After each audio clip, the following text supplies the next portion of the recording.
الله تعالى عنه قال النبي صلى الله عليه وسلم من مات ولم يكز ولم يحدث به نفسه مات على شعبة من النفاق رواه مسلم. وقال تعالى في شأن حبيبي إن الله وملائكته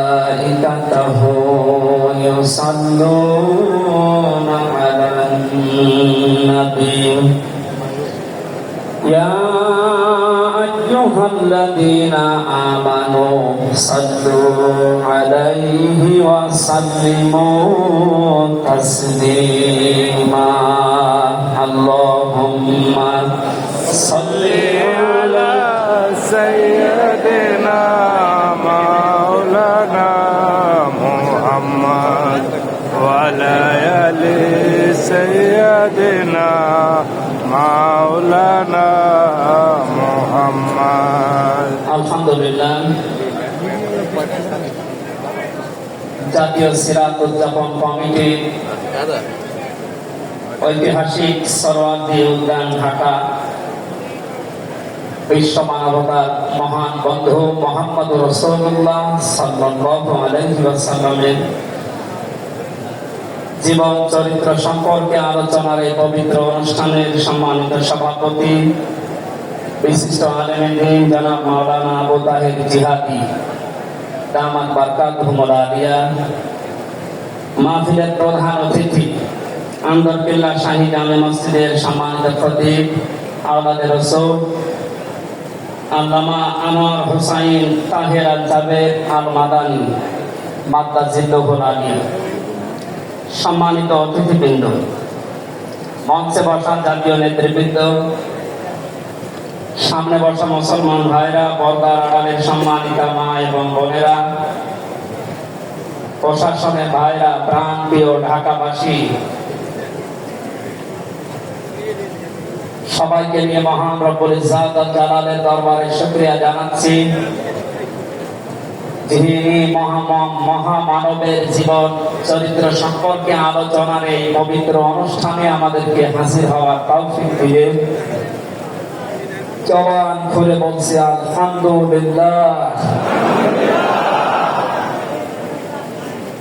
কথা বলার প্রথমে আমি স্মরণ করছি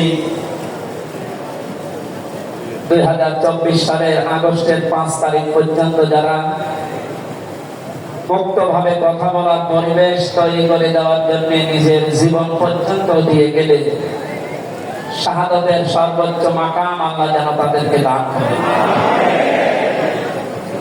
আমরা কিছু ভিডিও দেখতে পাচ্ছি, অনেকে বলছে তারা শহীদ হয়নি, তারা নিজেদের বুককে গলির সামনে অস্ত্রের সামনে পেটে আত্মহত্যা করেছে।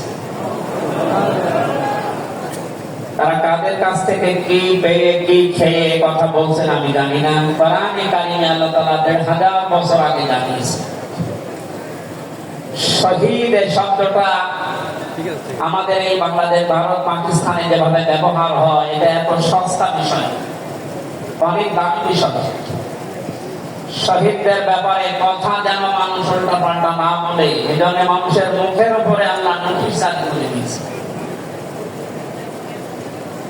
আল্লাহ পাক বলেন ওয়ালা তাকুলু লিমান ইয়াকুতালু ফি সাবিলিল্লাহি আমওয়াত বাল আহইয়াউন ইনদা বাল আহইয়াউ ওয়ালাকিন লা তাশউরুন। সূরা বাকারার 154 নম্বর আয়াতে আমি যতগুলো তাফসীর পড়েছি, সব মুফাসসির আয়াতের ব্যাপারে একই বক্তব্য দিয়েছেন। আল্লাহ পাক তামাম দুনিয়ার সব মানুষের মুখের উপরে নোটিশ দিয়েছেন, ওয়ালা তাকুলু, কেউ এই কথা বলবে না যে মানুষগুলো আমি আল্লাহর জন্য জীবন দিয়েছিলাম, মারা গেছে, কথা কখনো বলবে না। কারণ তারা জীবিত এবং তারা তোমরা এই বিষয়টা বোঝো না, উপলব্ধি করতে পারো না। মুখের পরে মানুষের তো অন্তর দিয়ে ধারণা করতে পারে। এই জন্য আল্লাহ হৃদয়ের উপরে অন্তরের উপরে নোটিশ দিয়েছেন, ولا تحسبن الذين قتلوا في سبيل الله أمواتا بل أحياء عند ربهم يرزقون। সূরা আলে ইমরানের 169 নম্বর আয়াতে আল্লাহ জানিয়েছেন, মুখ দিয়ে তো বলাই যাবে না যে শহীদরা মারা গেছে, এমনকি অন্তরের ধারণাও মানবে না যে শহীদরা মারা গেছে, বরং তারা জীবিত এবং আমি আল্লাহর কাছে তারা রিজিক প্রাপ্ত হচ্ছে। বলেন আল্লাহু আকবার। এই আয়াতটা যে 100% বাস্তব। আমি কিছুদিন আগে গিয়েছিলাম গাইবান্ধা, বাংলাদেশ ইসলামী ছাত্র শিবিরের সদস্য ছিলেন ভাইটা। আগস্টের 5 তারিখের আগে তিনি জীবন দিয়েছিলেন জালিমের বুলেটের সামনে। শহীদ সাব্বির হুসাইন, 1 মাস পরে তার কবর ভেঙে গিয়েছিল এই বৃষ্টির পানিতে। তাজা রক্ত কবর থেকে বের হতে দেখা গিয়েছে। মানুষ যদি খাবার না খাবে তাহলে রক্ত বের হয়। এজন্য এগুলো যারা ছড়াচ্ছেন, আমরা আশা করবো এই বিষয়গুলো আর সামনে নিয়ে আসবেন না। আমরা কোরআনে কারিমের আয়াতের উপরে 100% বিশ্বাস করি এবং এই কথা বলি, জালেমের জুলুমের সামনে যারা নিজের জীবন পর্যন্ত দিয়ে গেলেন আগস্টের 5 তারিখের আগ পর্যন্ত, প্রত্যেকেই শহীদ। তাদের ঈমান আছে। এবং আল্লাহ তাদেরকে যেন শাহাদাতের সর্বোচ্চ মাকাম দান করেন। বলেন আমিন। কোথায় ছিলাম আমরা, কোথায় আছি এখনো বাস্তবতা টের পান না। কিছুদিন আগে বাংলাদেশ জামাত ইসলামের কেন্দ্রীয় আমির জামাত ডক্টর শফিকুর রহমান কুষ্টিয়াতে গিয়েছিলেন। প্রায় 5000 মানুষকে নিয়ে তিনি একটা অনুষ্ঠান করলেন, যারা 16 জন শহীদ হয়েছিল কুষ্টিয়ায়।